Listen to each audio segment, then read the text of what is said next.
Good morning and welcome to Time for Coffee, Lord, right?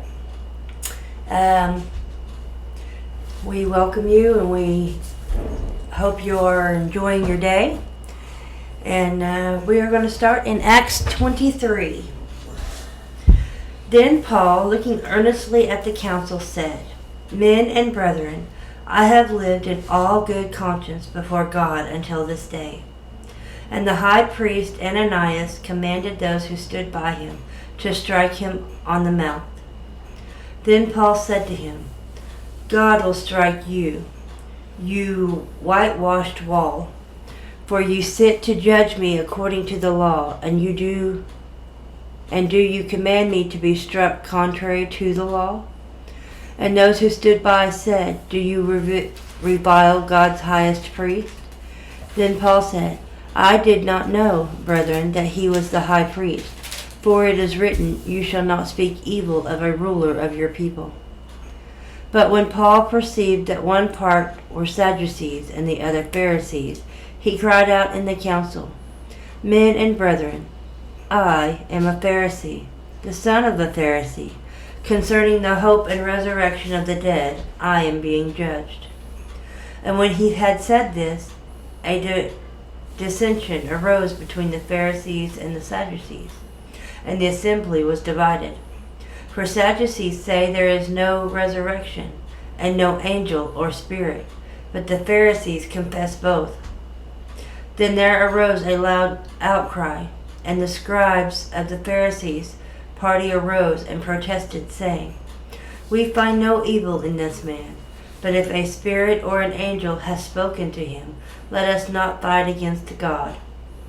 Now, when there arose a great dissension, the commander, fearing lest Paul might be pulled to pieces by them, commanded the soldiers to go down and take him by force from among them and bring him into the barracks. But the following night the Lord stood by him and said, "Be of good cheer, Paul, for as you have testified for me in Jerusalem, so you must also bear witness at Rome." And when it was day, some of the Jews banded together and bound themselves under an oath, saying that they would neither eat nor drink till they had killed Paul.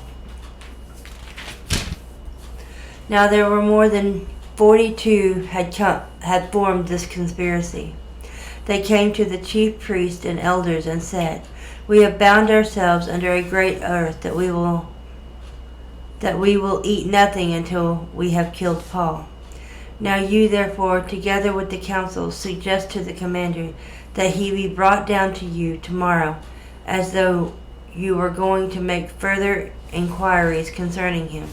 But we are ready to kill him before he comes near." So when Paul's sister's son heard of their ambush, he went and entered the barracks and told Paul. Then Paul called one of the centurions to him and said, "Take this young man to the commander, for he has nothing to tell them." So he took him and brought him to the commander and said, "Paul the prisoner called me to him and asked me to bring this young man to you. He has something to say to you." Then the commander took him by the hand, went aside, asked privately, "What is it that you have to tell me?" And he said, "The Jews have agreed to ask that you bring Paul to the council tomorrow, as though they were going to inquire more fully about him. But do not yield to them, for more than 40 of them lie in wait for him, men who have bound themselves by a note that they will neither eat nor drink till they have killed him. And now they are ready, waiting for the promise from you." So the commander let the young man depart and commanded him, "Tell no one that you have revealed these things to me." And he called for 2 centurions, saying, "Prepare 200 soldiers, 70 horsemen, and 200 spearmen to go to Caesarea at the 3rd hour of the night, and provide mounts to set Paul on and bring him safely to Felix the governor." He wrote a letter in the following manner: "Claudius Lysias, to the most excellent governor Felix, greeting. This man was seized by the Jews and was about to be killed by them. Coming with troops, I rescued him, having learned that he was a Roman. And when I wanted to know the reason they accused him, I brought him before the council. I found out that he was accused concerning questions of their law, but had nothing charged against him deserving of death or chains. And when it was told me that the Jews lay in wait for the man, I sent him immediately to you, and also commanded his accusers to state before you the charges against him. Farewell. Then the soldiers, as they were commanded, took Paul, brought him by night to Antipatris.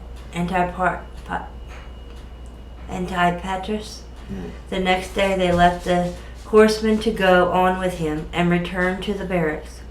When they came to Caesarea, and had delivered the letter to the governor, they also presented Paul to him. And when the governor had read it, he asked what province he was from. And when he understood that he was from Cilicia, he said, I will hear you when your accusers also have come.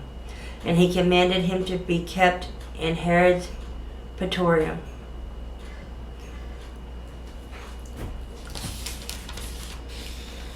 So, did anything stick out to you? Yeah.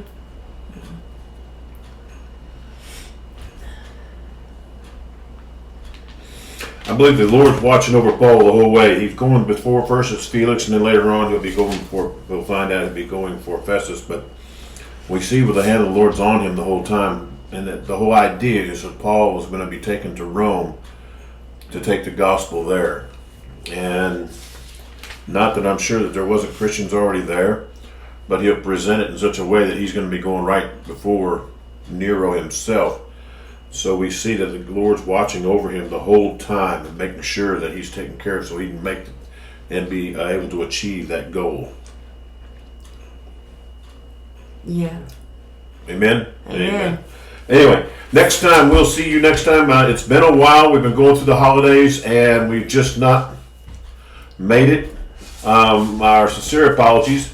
If you do need to reach us, please feel free. It is evangelistwallybeck@gmail.com. That's evangelistwallybeck@gmail.com. Phone number is, I started to say 405, but that's Oklahoma. It is 580-431-1007. You can text, you can call, you can email, you can, depending on where you're at, even if you set up smoke signals, I might see you. But please keep listening. This is Time for Coffee, Lord, is, of course, it is our podcast. But you can find us on YouTube at Evangelist Wally Beck. And then Message Across Ministries on Facebook. So please join us there. I'm sorry if we failed you not being with you very long, but for a couple of weeks, but we will do our best to be here more and more every day. Thank you and God bless.